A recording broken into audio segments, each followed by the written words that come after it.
3부, 적벽, 그리고 5호대 장군. 37화, 노장 황충, 헤이트. 나는 적토마에 박차를 가하며 황충이라는 그 F급 노인네를 향해 돌진했다. 나의 청룡도는 햇빛을 받아 번뜩이며 그의 늙은 목을 향해 자비 없이 날아들었다. 이것은 싸움이 아니었다. 이것은 정리였다. 감히 S급 인재의 앞길을 가로막은 퇴물에 대한 확실한 정리. 나는 단칼에 그를 베고 유유히 장사성에 입성할 생각이었다. 하지만 나의 예상은 또다시 보기 좋게 빗나갔다. 나의 칼날은 그의 목에 닿지 못했다. 그가 놀라운 속도로 휘두른 칼의 정면으로 부딪혀 불꽃을 튀기며 튕겨나간 것이다. 나는 팔 전체가 울리는 강렬한 충격에 잠시 말 위에서 휘청였다. 뭐지? 나는 믿을 수 없다는 눈으로 그를 쳐다보았다. 저 늙은이가 내 칼을 막아냈다고? 그것도 정면으로. 우연일 것이다. 노인네의 마지막 발악이겠지. 내 이놈. 노망이 들었구나. 나는 다시 한번 기압을 넣고 더욱 맹렬하게 칼을 휘둘렀다. 횡으로 베고 종으로 내리찍고 빈틈을 노려 찔러 들어갔다. 나의 공격은 폭풍과도 같았다. 하지만 황충은 그 모든 공격을 믿을 수 없는 노련함으로 받아내고 있었다. 그의 칼놀림은 화려하지 않았지만 군더더기 없이 간결했고 그 방어는 바위처럼 단단했다. 그는 나의 힘으로 맞서는 대신 나의 칼날이 들어오는 길목을 미리 읽고 최소한의 움직임으로 흘려보내거나 쳐내고 있었다. 이게 어떻게 된 거지? 내 아내 김 부장이 당황하기 시작했다. 저 늙은이는 내가 평가했던 F급 퇴물이 아니었다. 그의 움직임 하나하나에는 수십 년간 전장을 누비며 쌓아올린 경험과 연륜이 고스란히 담겨 있었다. 저것은 짬에서 나오는 바이브였다. 나는 인정할 수 없었다. 감히 저런 늙은이가 나 같은 S급 인재와 호각으로 싸운단 말인가. 이것은 나의 관상학에 대한 정면 도전이었다. 나는 더욱더 거세게 그를 몰아붙였다. 하지만 싸움은 좀처럼 끝나지 않았다. 우리는 수십 합을 주고받았지만 누구 하나 우위를 점하지 못했다. 오히려 시간이 흐를수록 먼저 지치는 것은 나 자신인 듯했다. 그의 체력은 늙은이라고는 믿기지 않을 정도로 강인했고 그의 집중력은 조금도 흐트러지지 않았다. 젠장, 자존심 상하게 나는 속으로 이를 갈았다. 바로 그때였다. 황충이 타고 있던 말이 갑자기 앞발을 헛디디며 휘청거렸다. 말이 늙고 지쳐 있었던 모양이다. 황충은 균형을 잃고 말 위에서 크게 기울어졌다. 완벽한 빈틈. 나는 본능적으로 청룡도를 높이 치켜들었다. 그의 목을 벨 절호의 기회였다. 하지만 나는 칼을 내리치지 못했다. 아니다. 내 아내 김 부장이 마지막 남은 꼰대의 품격을 외치고 있었다. 상대가 낙마하려는데 공격하는 것은 비겁한 짓이다. S급은 S급답게 정정당당하게 싸워야지. 저런 늙은이를 상대로 비겁하게 이겨봤자 모양만 빠진다. 나는 치켜들었던 칼을 거두며 짐짓 위험 있는 목소리로 외쳤다. 나는 낙마하려는 자를 베지 않는다. 어서 말을 바로 세우고 다시 덤벼라. 이것이야말로 진정한 스포츠맨십, 아니 무인의 풍모가 아니겠는가. 나는 스스로의 그대인배스러운 결정에 깊이 만족했다. 황충은 놀란 눈으로 나를 쳐다보더니 이내 말 위에서 고개를 숙여 예를 표했다. 관 장군의 높은 위리에 감복했소. 그는 간신히 말의 자세를 바로잡았다. 하지만 나는 몰랐다. 그의 그 감복한 표정 뒤에 다른 생각이 숨겨져 있었다는 것을. 싸움이 다시 시작되려는 순간 황충은 갑자기 자신의 칼을 버리고 등에 메고 있던 거대한 활을 집어들었다. 그리고는 나를 향해 시위를 당겼다. 장군, 나의 활을 받으시오. 핑, 날카로운 파공성과 함께 화살 하나가 나를 향해 날아왔다. 나는 반사적으로 고개를 숙였다. 화살은 내 머리 위를 스치고 지나가 내 투구의 붉은 술 장식을 정확히 꿰뚫어 땅에 박혔다. 만약 내가 피하지 않았더라면 내 이마에 박혔을 것이 틀림없었다. 나는 경악하여 그를 쳐다보았다. 저 늙은이가 감히 나를 쏘았다고. 내가 방금 목숨을 살려주었거늘 은혜를 원수로 갚아. 이 배은망덕한 놈이. 내가 분노하여 달려들려 하자 황충은 활을 내리고 다시 한번 나에게 고개를 숙였다. 이것으로 장군께서 저를 살려주신 은혜는 갚은 것이오. 다음번에는 진정한 승부를 가릅시다. 그는 그 말만 남기고 말머리를 돌려 성 안으로 유유히 사라져버렸다. 나는 멍하니 내 투구에 달랑거리는 화살 깃털과 그의 사라진 뒷모습을 번갈아 쳐다볼 뿐이었다. 저 교활한 늙은이. 나는 부들부들 떨었다. 그는 나를 쏜 것이 아니었다. 그는 나를 능멸한 것이다. 그는 나에게 나는 당신을 죽일 수 있었지만 당신이 베푼 은혜 때문에 살려준다는 메시지를 보낸 것이다. 감히 이 S급 관우를 두고 보자. 저 늙은이. 반드시 내 손으로 내 놈의 그 잘난 활솜씨를 꺾어주마. 하지만 그날의 싸움은 그것으로 끝났다. 성 안에서는 황충의 배신을 의심한 태수 한현이 그를 죽이려 했고 이에 분노한 그의 부하 위원이라는 자가 한현을 죽이고 성문을 열어 우리에게 항복했다. 나는 마침내 장사성에 입성했다. 성 안으로 들어서자 황충이 포박당한 채 내 앞에 끌려왔다. 나는 그를 보자마자 그날의 굴욕이 떠올라 당장이라도 목을 베고 싶었지만 유비 형님이 그를 중히 쓰라는 명을 내렸다는 정갈 때문에 어쩔 수 없이 그를 풀어주어야만 했다. 이번에는 운이 좋은 줄 아시오, 늙은이. 나는 짐짓그의 충성심을 높이 사는 척하며 그를 부하로 받아들였지만 속으로는 여전히 그를 F등급 위험인물로 분류했다. 쯧쯧, 나이 먹고 활이나 쏘는 잔재주나 부리는 놈. 게다가 은혜도 모르는 배신자 기질까지. 저런 놈은 중요한 일은 맡기면 안 된다. 딱 봐도 사고칠 관상이야. 나는 황충이라는 인물에 대한 나의 평가가 결코 틀리지 않았음을 다시 한번 확신하며 다음 정벌지로 말을 돌렸다. 나의 첫인상 경영은 이렇게 계속되고 있었다. 38화, 형주 총독이 되다. 형주 남부 사군 정벌은 생각보다 싱겁게 끝났다. 황충이라는 F급 노인네와의 찝찝한 만남을 제외하면 대부분의 성들은 나의 이름만 듣고도 알아서 성문을 열고 항복했다. 역시 나의 S급 명성은 허명이 아니었다. 나는 위기양양하게 군대를 이끌고 우리가 새롭게 근거지로 삼기로 한 형주의 심장고 강릉으로 입성했다. 유비 형님과 제갈량은 이미 그곳에 도착하여 전후 처리를 하고 있었다. 유비 형님은 나의 공을 크게 치하하며 나에게 파격적인 제안을 했다. 운장, 이번 정벌에서 그대의 공이 가장 컸소. 나는 그대에게 이 형주 전체의 군사 지휘권을 맡기고 싶소. 그대가 이곳을 지켜준다면 나는 비로소 안심하고 서쪽의 익주를 도모할 수 있을 것이요. 형주 총독, 그것은 내가 바라던 자리였다. 마침내 나에게도 독립적인 지휘권과 책임이 주어지는 것이다. 더 이상 유비 형님의 그늘 아래에서 혹은 저 F급 외송이 군사의 간섭 아래에서 움직일 필요가 없게 된 것이다. 이것이야말로 나 같은 S급 인재에게 걸맞은 자리였다. 형님, 맡겨만 주십시오. 이관우, 목숨을 걸고 이 형주 땅을 철통같이 지켜내겠습니다. 나는 감격에 겨워 충성을 맹세했다. 드디어 나의 S급 경영 능력을 마음껏 펼칠 기회가 온 것이다. 나는 머릿속으로 형주를 어떻게 운영할지에 대한 원대한 계획을 세우기 시작했다. 일단 기강회의부터 바로잡아야 한다. 군대의 보고 체계를 확립하고 불필요한 회의는 없애며 모든 업무는 실적 위주로 평가해야 한다. 라떼는 말이야. 그렇게 해야 조직이 돌아가는 법이다. 바로 그때 옆에서 조용히 부채질만 하고 있던 제갈량 그 애송이가 끼어들었다. 관 장군, 축하드립니다. 하지만 한 가지 명심하셔야 할 것이 있습니다. 나는 속으로 또 무슨 잔소리를 하려고 싶어 미간을 찌푸렸다. 형주는 북으로는 조조, 동으로는 송권과 맞닿아 있는 요충지입니다. 특히 강동의 송권은 비록 지금은 우리와 동맹 관계이나 언제든 이 형주 땅을 탐낼 수 있는 위험한 이웃입니다. 장군께서는 부디 동호와의 관계를 원만히 유지하는 데 힘써주셔야 합니다. 절대 그들을 자극하거나 그들에게 빈틈을 보여서는 아니 됩니다. 나는 그의 말을 콧방귀를 뀌며 흘려들었다. 어린 놈이 뭘 안다고. 나는 속으로 비웃었다. 송권, 그 F급 외송이. 내가 왜 그놈 눈치를 봐야 한단 말인가. 오히려 내가 그놈을 쥐락펴락해야지. 동맹, 웃기지 마라. 비즈니스 세계에서 동맹이란 언제든 깨질 수 있는 임시 계약일 뿐이다. 중요한 것은 힘의 우위다. 내가 압도적인 힘을 보여주면 송권 그놈은 감히 나에게 덤벼들 생각조차 못할 것이다. 쯧쯧, 역시 현장을 몰라. 현장을. 책상 물림 놈의 한계다. 나는 제갈량의 그 신입사원 같은 조언을 완전히 무시하기로 결정했다. 나는 내 방식대로, 나의 S급 경영 철학대로 이 형주를 다스릴 것이다. 걱정 마시오, 군사. 나는 짐짓 그의 조언을 경청하는 척하며 인자하게 대답했다. 네, 어찌 그 정도 이치를 모르겠소. 동호와의 관계는 내가 알아서 잘 처리할 테니 군사께서는 주군을 보좌하여 서촉 공략에만 집중하시오. 이것은 내 일이나 잘해라, 애송아라는 의미를 담은 고도의 꼰대 화법이었다. 제갈량은 내 말뜻을 알아차렸는지 잠시 미간을 찌푸렸지만 이내 다시 그 알 수 없는 미소를 지으며 물러났다. 나는 마침내 형주라는 거대한 조직의 최고 책임자가 되었다. 이제 나의 시대가 열릴 터였다. 나는 나의 첫인상 경영과 관상학을 바탕으로 형주를 천하제일의 강철 같은 조직으로 만들어 보이리라 다짐했다. 물론 나의 그 위대한 경영이 어떤 끔찍한 결과를 초래하게 될지는 꿈에도 상상하지 못한 채. 3부, 적벽, 그리고 오호대 장군. 39화, 마초를 만나다, 헤이트. 형주 총독으로서의 나의 나날은 순조롭게 흘러갔다. 물론 내가 S급 경영 능력을 발휘하여 조직을 완벽하게 관리했기 때문이다. 나는 가장 먼저 보고 체계를 일원화하고 불필요한 회의를 없앴으며 모든 인사는 오직 나의 첫인상과 관상학 데이터베이스에 기반하여 단행했다. 눈빛이 흐리멍덩하거나 자세가 구부정한 놈들은 모조리 한직으로 내쫓았고 비록 능력은 부족하더라도 나에게 아첨하며 깍듯하게 예의를 갖추는 자들을 중용했다. 물론 속으로는 시급 이하로 평가했지만 조직 관리에는 저런 예스맨들도 필요한 법이다. 덕분에 형주의 기강은 그 어느 때보다도 굳건하게 바로 섰고 나의 위엄은 하늘을 찔렀다.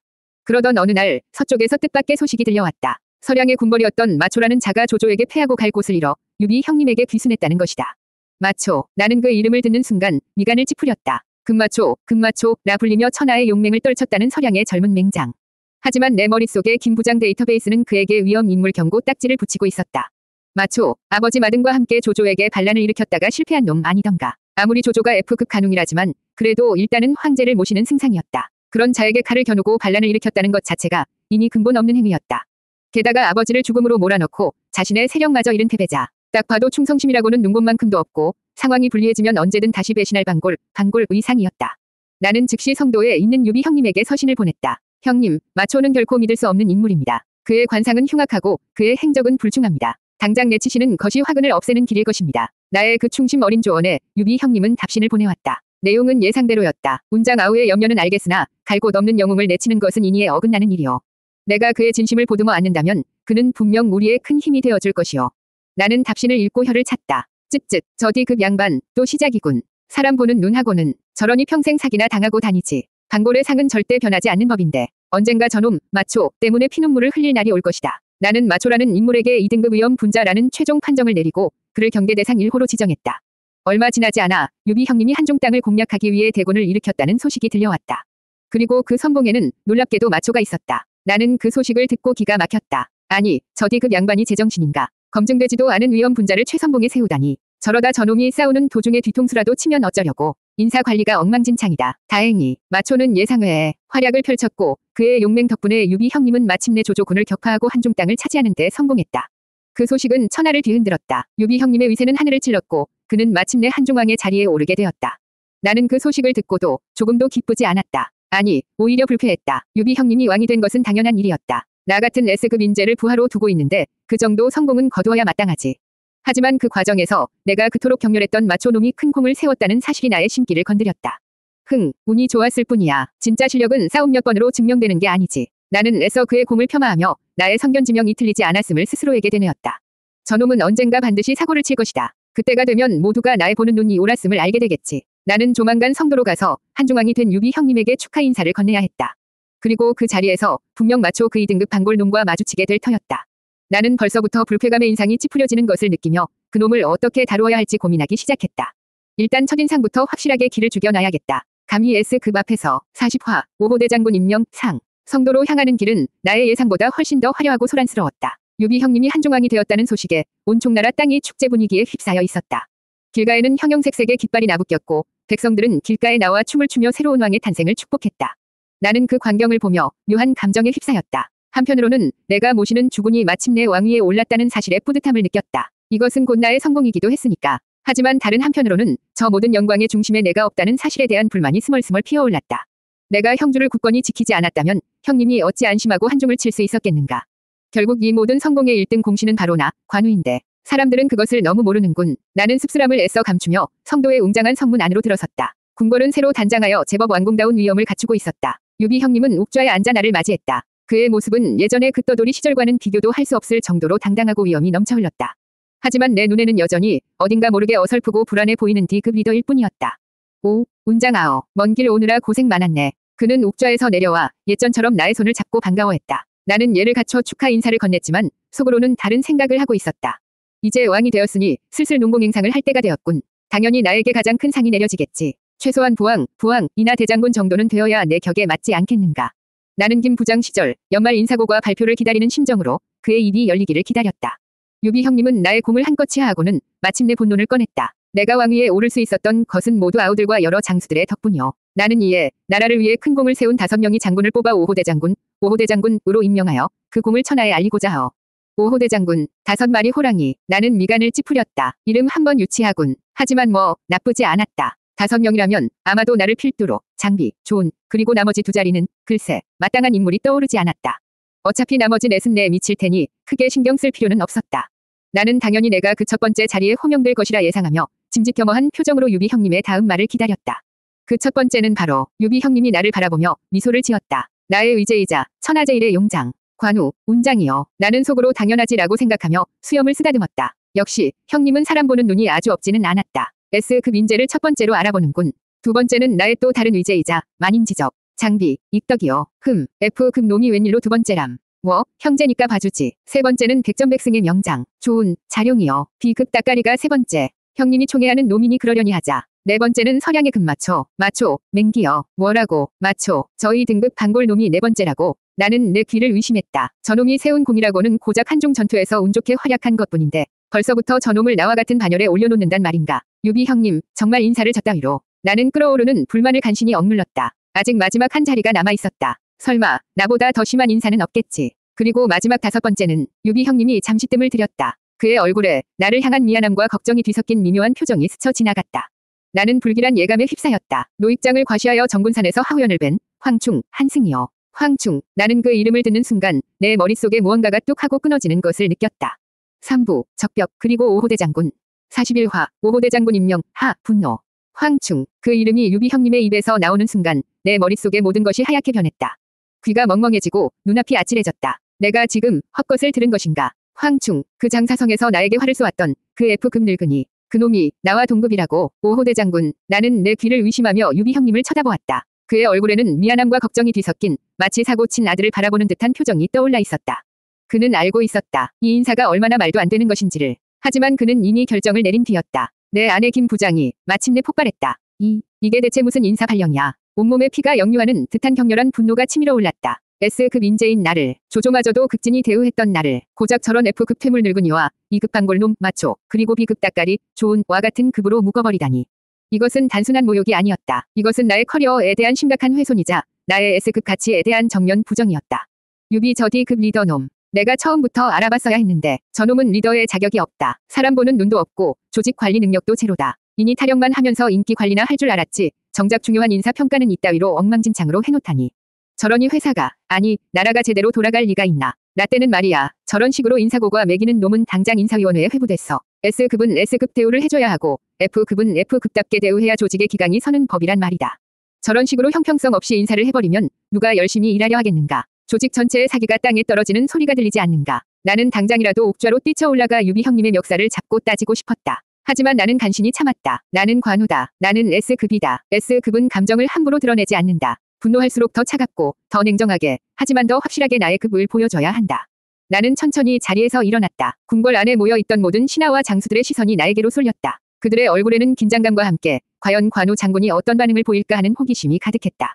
나는 유비 형님을 향해 최대한 예를 갖추어 허리를 숙였다. 하지만 내 목소리에는 숨길 수 없는 차가운 분노가 서려 있었다. 전하, 나는 더 이상 그를 형님이라 부르지 않았다. 신관우, 5호 대장군이라는 영광스러운 직책을 내려주시니 몸둘 바를 모르겠습니다. 하오나, 나는 잠시 말을 끊고 좌중을 천천히 둘러보았다. 나의 시선이 닿는 곳마다 장수들은 움찔하며 고개를 숙였다. 감히 한 말씀 아뢰는 것을 용서해 주십시오. 나는 다시 유비 형님을 바라보았다. 그의 얼굴에는 불안한 기색이 역력했다. 다른 장군들의 충의와 용맹이야 익히 알고 있사오나 저 황충이라는 자는 일개 노병에 불과합니다. 제가 어찌 감히 그런 자와 같은 반열에 설 수 있겠습니까? 이는 저 개인의 영예를 떠나 전하께서 세우신 군의 위계 질서를 어지럽히는 일이 될까 심히 염려되옵니다. 부디 제고하여 주시옵소서. 내 말은 표면적으로는 황충을 낮추는 동시에 나 자신을 낮추는 겸양의 표현처럼 들렸지만 그 안에는 날카로운 가시가 숨어 있었다. 저런 늙은이랑 나를 동급 취급하지 마시오. 당신의 인사는 형평성에 어긋나고 조직의 기강을 해치고 있소. 나는 최대한 점잖은 방식으로 나의 불만을 강력하게 표출한 것이다. 내 말이 끝나자 궁궐 안은 물을 끼얹은 듯 조용해졌다. 모두가 유비 형님의 대답을 기다리고 있었다. 유비 형님은 한참 동안 나를 말없이 쳐다보았다. 그의 눈에는 실망감과 함께 나를 설득하려는 듯한 간절함이 담겨 있었다. 하지만 나는 그의 눈을 피했다. 나는 더 이상 그의 그 감성적인 인이 타령에 휘둘릴 생각이 없었다. 이것은 원칙의 문제였다. S급은 S급답게, F급은 F급답게 대우받아야 한다는 나의 확고한 인사 철학의 문제였다. 결국 그 자리에 있던 제갈량이 나서서 상황을 수습하려 했다. 그는 나에게 다가와 이런저런 미사여구를 늘어놓으며 황충의 공적을 치켜세우고 5호 대장군은 단순한 서열이 아니라 각자의 공을 기리기 위한 명예직일 뿐이라는 식으로 나를 달랬다. 저 F급 애송이가 또 나서는군. 나는 그의 말을 귓등으로도 듣지 않았다. 나는 그저 나의 불쾌감을 숨기지 않은 채 굳은 얼굴로 서 있을 뿐이었다. 그날의 임명식은 그렇게 씁쓸하고 어색한 분위기 속에서 마무리되었다. 나는 5호 대장군이라는 직위를 얻었지만 조금도 기쁘지 않았다. 오히려 나의 가치를 제대로 인정받지 못했다는 깊은 모멸감과 유비 형님과 이 조직 전체에 대한 실망감만이 내 마음속에 가득 찼다. 두고 보자. 내가 반드시 보여주리라. 누가 진짜 S급이고 누가 F급인지를 실적으로 증명해주마. 나는 굳은 결심을 하고 며칠 뒤 나의 임지인 형주로 돌아왔다. 그리고 나는 나의 그 결심을 실행에 옮기기 시작했다. 나의 방식대로, 나의 기준으로 이 형주 땅을 완벽한 S급 조직으로 만들어 보이겠다고. 42화, 형주, 꼰대식 경영. 형주로 돌아온 나는 마치 새로운 프로젝트를 맡은 워커홀릭 김 부장처럼 열정적으로 나의 경영 혁신을 시작했다. 나의 목표는 단 하나. 저 D급 유비 형님과 F급 제갈량 예송이에게 나 관우의 S급 경영 능력이 얼마나 뛰어난지를 똑똑히 보여주는 것이었다. 나는 이 형주를 그 누구도 넘볼 수 없는 철옹성이자 천하 최고의 효율성을 자랑하는 완벽한 조직으로 만들 참이었다. 나의 경영 철학은 단순하고 명확했다. 첫째, 모든 것은 첫인상 과관상으로 판단한다. 눈빛이 흐리멍덩하거나 자세가 구부정하거나 말투가 어눌한 놈은 가차없이 내친다. 반면에 비록 능력은 부족하더라도 용모가 단정하고 목소리가 우렁차며 나에게 깍듯하게 예의를 갖추는 자는 중용한다. 조직은 결국 사람이 움직이는 곳이다. 근본 있는 인재를 뽑아 쓰는 것이 경영의 기본이다. 둘째, 위계 질서는 칼같이 지킨다. 아랫사람은 윗사람에게 절대 복종해야 하며 감히 토를 달거나 이의를 제기해서는 안 된다.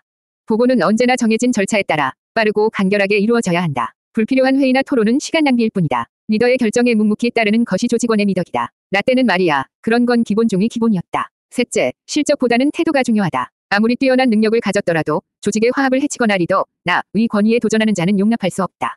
반면에 비록 실수는 잦더라도 언제나 배우려는 자세로 열심히 노력하고 윗사람, 을 공경할 줄 아는 자는 기회를 주어야 한다. 조직은 팀워크로 움직이는 곳이니까 물론 그 팀워크의 중심에는 내가 있어야 한다. 나는 이 확고한 철학을 바탕으로 형주의 군대와 행정조직을 대대적으로 개편하기 시작했다. 가장 먼저 인사를 단행했다. 나는 형주의 주요 장수들과 관리들을 하나하나 내 방으로 불러 면담을 가졌다. 물론 면담이라고 해봤자 내가 일방적으로 그들의 관상을 보고 등급을 매기는 과정일 뿐이었다. 자네는 눈빛이 살아있고 목소리에 힘이 있군. 합격. 오늘부터 내 직속 북관으로 임명하겠네. 속마음. 아첨은 잘하게 생겼군. B급 예스맨. 쯧쯧. 자네는 왜 그리 어깨가 구부정하고 말투가 우물쭈물한가. 패기가 없어. 패기가. 불합격. 당장 변경 수비대로 자천시키겠네. 속마음. F급 지질이. 저런 놈은 전염병 같아. 빨리 격리해야 해. 나의 과학적이고 체계적인 인사 시스템 앞에서 수많은 인물들의 운명이 엇갈렸다. 특히 내가 부임하기 전부터 형조의 군량과 보급을 책임지고 있던 미반과 부사인이라는 두 장수는 나의 특별한 총애를 받게 되었다. 그들은 비록 무예는 뛰어나지 않았지만 언제나 나를 찾아와 깍듯하게 예를 갖추었고 나의 말 한마디 한마디에 감복하며 아낌없는 찬사를 보냈다. 무엇보다 그들은 첫인상이 좋았다. 번지르르한 외모에 말쑥한 옷차림. 딱 봐도 근본 있는 집안 자제들처럼 보였다. 그래, 저런 놈들이 진짜 인재지. 싹싹하고 예의 바르고 B+급 이상은 줘도 되겠어. 나는 그들을 형조의 가장 중요한 요충지인 남궁과 공안의 수비를 맡겼다. 나의 보는 눈은 역시 틀리지 않았다. 반면에 왕보라는 이름의 행정관은 나의 눈 밖에 나고 말았다. 그는 유능했지만 너무 직설적이었다. 그는 내가 수립한 새로운 군량 운송 계획의 허점을 지적하며 나에게 대안을 제시하려 했다. 감히 아래 것이 윗사람의 결정에 토를 달아. 저 싹수노란 놈 보게. 나는 그의 충언을 도전으로 받아들였다. 딱 봐도 불만이 많은 놈이야. 저런 놈이 꼭 조직의 분위기를 흐린다니까. 삭수가 노랗다. 삭수가. 나는 그를 즉시 한직으로 좌천시켜버렸다. 나의 완벽한 계획에 감히 흠집을 내려 한 죄였다. 나의 꼰대식 경영은 형주 전체를 빠르게 변화시켰다. 보고 체계는 간소화되었고 모든 보고는 나에게 직통으로 회의 시간은 단축되었으며 내 말만 하면 되니까 조직 내에는 겉으로 보기에는 일사불란한 기강이 확립되었다. 나는 나의 경영 능력에 스스로 감탄하며 만족스러운 미소를 지었다. 봤나, 유비, 봤나, 제갈량. 이것이 바로 S급의 경영이다. 너희 같은 아마추어들과는 차원이 다르단 말이다. 나는 나의 방식이 완벽하다고 믿어 의심치 않았다. 나의 그 완벽한 경영이 머지않아 나 자신과 형주 전체를 파멸로 이끌게 될 끔찍한 씨앗을 뿌리고 있다는 사실은 꿈에도 알지 못한 채